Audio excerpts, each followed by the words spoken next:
আসসালামু আলাইকুম। এইচএসসি 2024 সালে পরীক্ষার্থীরা, আমরা আজকে এইচএসসি 24 বাংলা প্রথম পত্র সাজেশনটা নিয়ে আসছি। তোমরা জানো পরীক্ষার জন্য হাতে একেবারে সময় নেই, এই জন্য অযথায় একটা কথা বলবো না, ডিরেক্টলি আমরা যে মেইন কথা সেখানে চলে যাব। শেষ মুহূর্তে আমাদের শুধুমাত্র ওই টপিকগুলোই পড়তে হবে যেখান থেকে 100% প্রশ্ন আসবে। কারণ কি, পরীক্ষার আগ মুহূর্তে যে পড়াটা এটা আসলে অনেকটা গুরুত্বপূর্ণ হয়। তুমি সারা বছর কি পড়েছো সেটা ভুলে যাও, পরীক্ষার আগের দিন রাত্রে তুমি যা পড়বে ওইটাই তোমার পরীক্ষার হলে গিয়ে কাজে লাগবে। এই জন্য শেষ মুহূর্তে আমরা শুধুমাত্র ওইগুলাই পড়বো যেখান থেকে আমাদের প্রশ্ন আসবে।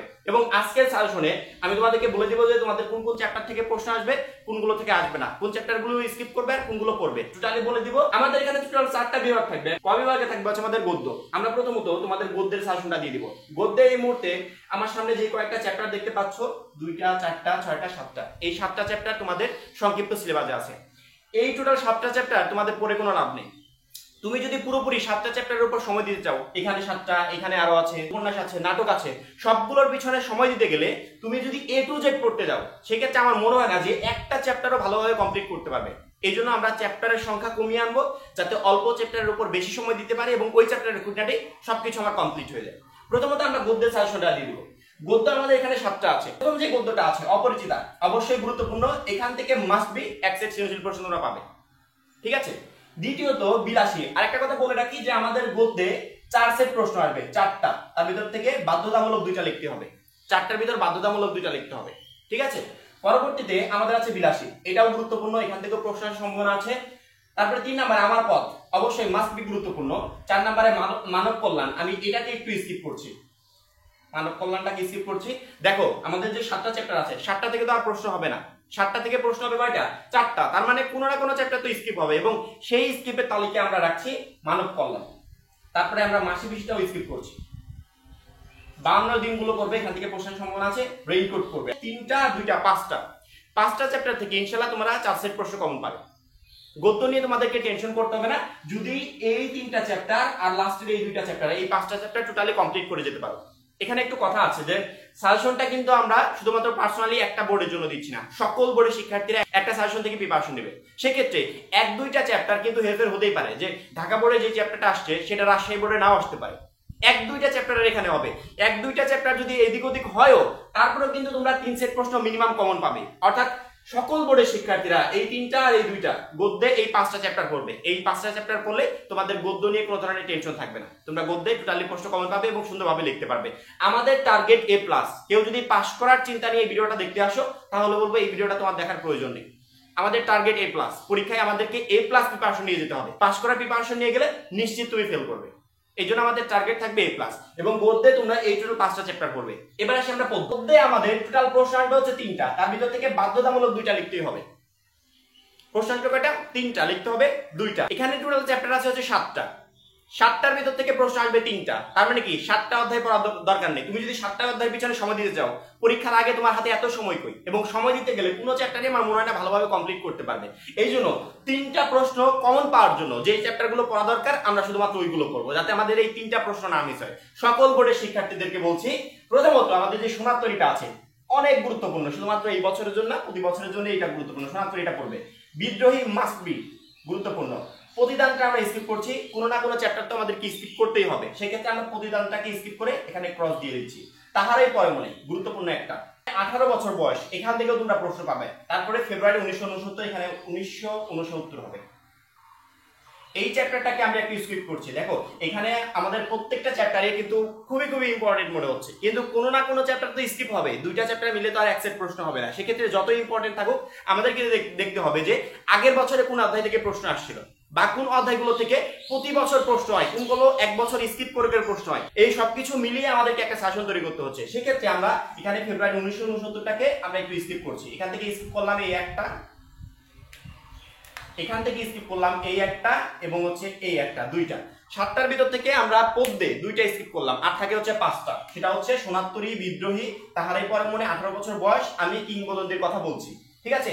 এই 5টা চ্যাপ্টার তোমরা পড়বে। 5টা কেন দিলাম? আমি কিন্তু 4টা দিতে পারতাম, 3টা দিতে পারতাম। তারপরে পার্সোনালি যদি একটা বোর্ডের শিক্ষার্থীদেরকে সাজেশনটা দিতাম, সেক্ষেত্রে 3টা দিলে 3 সেট প্রশ্ন কমন পেয়ে যেতে।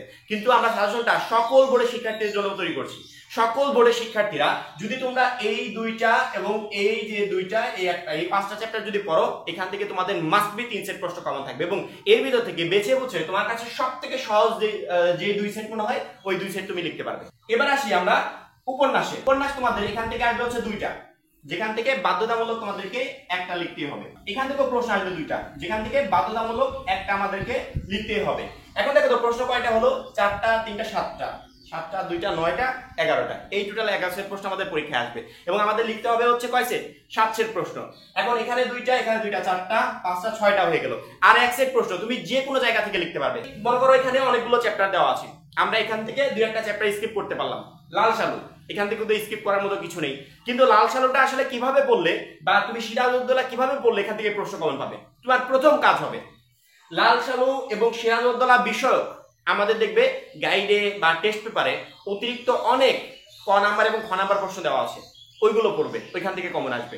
এবং সবথেকে গুরুত্বপূর্ণ হবে কি, তুমি যখন গ এবং ঘ নাম্বার লিখতে যাবে, লেখার সময় দেখবে যে তোমার একটা অধ্যায় ভিত্তিক জ্ঞান থাকা দরকার, যে লাল সালুতে কি বিষয়ে আলোচনা করা হয়েছে, সিরাজউদ্দৌলাতে কি বিষয়ে আলোচনা করা হয়েছে, কোন টপিক নিয়ে প্রশ্নটা আসছে, এই বিষয়ে কিন্তু একটা জ্ঞান থাকা দরকার। তার জন্য তোমাকে কি করতে হবে, লাল সালু এবং সিরাজউদ্দৌলা দুইটাই প্রথম থেকে শেষ পর্যন্ত সুন্দরভাবে রিডিং করতে হবে। রিডিং করার সময় আরেকটা কাজ করবে, আন্ডারলাইন করে ফেলবে, এমসিকিউর জন্য কাজে লাগবে।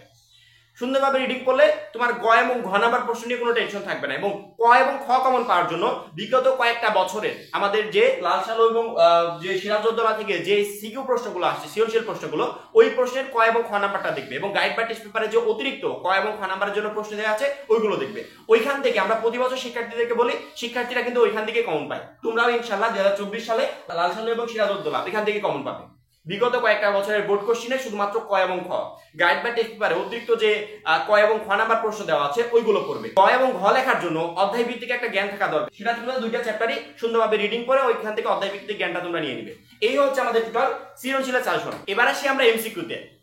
আমাদের পরীক্ষায় যদি গুরুত্বপূর্ণ কিছু থেকে থাকে সেটা হচ্ছে এমসিকিউ, শুধুমাত্র এই সাবজেক্টের জন্য না, প্রত্যেকটা সাবজেক্টের জন্য। যে শিক্ষার্থী এমসিকিউতে ভালো রেজাল্ট করতে পারে তার কিন্তু ওই সাবজেক্টের রেজাল্ট এমনিতে ভালো হয়। কারণ কি, পরীক্ষায় যদি বিপদে ফেলার মতো কিছু থাকে সেটা হচ্ছে এমসিকিউ। তোমাকে এমসিকিউতে ভালো করতে হবে। সৃজনশীলে তোমার অপশন আছে, 4টা থেকে 2টা লিখতে পারবে, কিন্তু এমসিকিউতে কোনো অপশন নাই। 30টা দেওয়া থাকবে, 30টার ভিতর 30টাই তোমাকে লিখতে হবে। এই জন্য এমসিকিউ নিয়ে একবারে অবহেলা না, এমসিকিউ যেভাবে পড়তে বলবো সেভাবে পড়বে। পরীক্ষার আগ মুহূর্তে আমি কিছু ভিডিও দেখেছি, ভিডিও আপলোড করে যে এই 1000 এমসিকিউ দেখে যাও, এখান থেকে ইনশাআল্লাহ কমন পাবে, কিন্তু ওইভাবে কিন্তু কমন পাওয়া যায় না। ওইভাবে যদি তোমাকে আমি 1 লাখ এমসিকিউ দিই, তুমি পড়ে কমন ফালাইতে পারবে না। এমসিকিউ কমন পাওয়ার জন্য কি করতে হবে, মূল বইয়ের উপর ফোকাস করতে হবে। মূল বই থেকে সকল এমসিকিউ কমন পাবে। 30টা এমসিকিউ 30টা যে কমন পাবে তার আমি ট্রিক্সটা বলে দিই। প্রথমত মনে করো আমি এখান থেকে মানব কল্যাণ এবং মাসিমিশি বাদ দিয়েছি সিকিউর জন্য, সৃজনশীলের জন্য। এমসিকিউর জন্য বাদ দিলে চলবে না, এমসিকিউর জন্য হলো তোমাকে এই দুইটাই পড়তে হবে। এবং এমসিকিউর জন্য সবগুলো চ্যাপ্টার গুরুত্বপূর্ণ, প্রত্যেকটাই গুরুত্বপূর্ণ, প্রত্যেকটা থেকে একটা দিক 2টা দিক এভাবে কিন্তু এমসিকিউ আসবে। মনে করো তুমি এখানে অপরিচিতটা পড়ছো, এমসিকিউর জন্য প্রিপারেশন নিতে হবে। প্রথমত অপরিচিতার যে চ্যাপ্টারটা আছে, তোমার প্রথম কাজ হবে, প্রথম দিনের প্রথম কাজ, অপরিচিতা চ্যাপ্টারটা সুন্দরভাবে A to Z আন্ডারলাইন করবে। এবং এই আন্ডারলাইন করার কথা আমরা আরো আগে 2 মাস আগে থেকে বলে আসছি, অনেক শিক্ষার্থী করে ফেলেছে। যারা আন্ডারলাইন করে ফেলেছো তাদের কাজ হবে আন্ডারলাইন করার পর, আন্ডারলাইন করতে একটু সময় লাগবে, আন্ডারলাইন করার পর ওই চ্যাপ্টারটা 4 বার 5 বার 6 বার 7 বার যেই কবে পারো রিভাইজ দিবে। রিভাইজ দিলে তোমার সৃজনশীলের জন্য একটা বেস্ট প্রিপারেশন হয়ে গেল। এবং এমসিকিউর কথা বলি, এমসিকিউর জন্য তুমি যখনই রিভাইজ দিলে, রিভাইজ দেওয়ার পর মনে করো তোমার টোটাল গদ্যের পুরোটা রিভাইজ দেওয়া শেষ, পদ্যটা তোমার রিভাইজ দেওয়া শেষ, তোমার নাটক উপন্যাস রিভাইজ দেওয়া শেষ। এমসিকিউর জন্য প্রথমত প্রত্যেকটা আন্ডারলাইন করবে। আন্ডারলাইন করার পর কাজ হবে পরীক্ষার আধা ঘন্টা আগ পর্যন্ত ওই আন্ডারলাইন করা লাইনগুলো জাস্ট পড়তে থাকবে। পরীক্ষার হলে গিয়ে দেখবে ওইগুলো কমন আসছে। এভাবে ছাড়া এমসিকিউ কমন পাওয়া যায় না। যখনই তোমার 5 বার 7 বার 10 বার রিভাইজ দেওয়া শেষ, তখন তুমি কি করবে, তোমার গাইড বা টেস্ট পেপারে দেখবে অতিরিক্ত এমসিকিউ দেওয়া আছে, ওইগুলো থেকে তুমি তোমার প্রিপারেশনটাকে যাচাই করবে যে তুমি যে এতক্ষণ পড়ে আসলে 5 বার 10 বার রিভাইজ দিলে, এখন দেখো তো তোমার প্রিপারেশনটা কেমন। তুমি মনে করো তুমি এখন বোর্ড পরীক্ষা দিচ্ছ, 30টা এমসিকিউ তোমার সামনে আছে, এখন তুমি বোর্ড পরীক্ষা মনে করে অ্যানসার করে দেখো কেমন পারছো। যদি দেখো যে না প্রবলেম হচ্ছে, সেক্ষেত্রে বুঝবে প্রিপারেশনে এখনো ঘাটতি আছে, আবার ফেরত আসো, আবার 5 বার রিভাইজ দাও, আবার যাও। পরীক্ষার আগ পর্যন্ত সময়টুকু তুমি পাবে রিভাইজ দেওয়ার জন্য। পরীক্ষা হয়ে গেলে তখন তোমার এই চিন্তা ভাবনা করে রিভাইজ দিয়ে কোনো লাভ নেই। পরীক্ষার আগে যা যা করবে তার প্রত্যেকটা কাজ করবে। পরীক্ষায় মাস্ট বি আমাকে A+ তুলতে হবে এবং A+ প্রিপারেশন নিয়ে পরীক্ষা হলে যেতে হবে। এই জন্য তুমি আবার রিভাইজ দিবে, রিভাইজ দেওয়ার পর আবার তোমার গাইড টেস্ট পেপারে ফিরে যাবে, সেখান থেকে আরেকটা বোর্ড নিলে বা 30টা এমসিকিউ নিয়ে তুমি তোমার প্রিপারেশনটাকে যাচাই করলে যে কেমন পারছো। যদি দেখো যে না 1-2টা প্রবলেম হচ্ছে, সেক্ষেত্রে বুঝবে। পরীক্ষার হলে গিয়েও ওই 1-2টা প্রবলেম হবে এবং পরীক্ষার আগ পর্যন্ত তুমি যদি কাজ করতে থাকো ওই 1-2টা প্রবলেম হবে না। 30টা এমসিকিউ 30টাই তোমার কমন আসবে। এমসিকিউর জন্য এভাবে প্রিপারেশন নিলে বেস্ট প্রিপারেশন হবে। প্রতি বছর শিক্ষার্থীরা আমাদের এই নির্দেশনা ফলো করে এভাবে প্রিপারেশন নেয়, তাদের কিন্তু এমসিকিউ কমন থাকে। এর বাইরে অতিরিক্ত অন্যভাবে প্রিপারেশন নেওয়ার চেষ্টা করলে আমার মনে হয় না যে এমসিকিউ কমন আসবে। কারণ কি 30টা এমসিকিউ তোমাকে কেউ একবারে গ্যারান্টি সহকারে দিতে পারবে না যে এই 30টা পড়ে গেলে এই 30টাই কমন আসবে। এমসিকিউর জন্য বেস্ট প্রিপারেশন এভাবে নেওয়া যায়। এই ছিল আমাদের টোটাল সৃজনশীল এবং এমসিকিউর সাজেশন। এভাবে পড়ো, ইনশাআল্লাহ তোমাদের 100% প্রশ্ন কমন থাকবে, পরীক্ষায় তোমার A+টা কনফার্ম থাকবে। পরীক্ষার আগ মুহূর্তে আর বেশি সময় নষ্ট করতে চাই না, এখন এই পর্যন্তই। এইচএসসি 24 সম্পর্কিত পরবর্তী সাজেশন পেতে অবশ্যই আমাদের চ্যানেলটা সাবস্ক্রাইব করে পাশে বেল আইকনটাতে ক্লিক করে রাখবে। সবাই ভালো থাকবে, সুস্থ থাকবে, খোদা হাফেজ।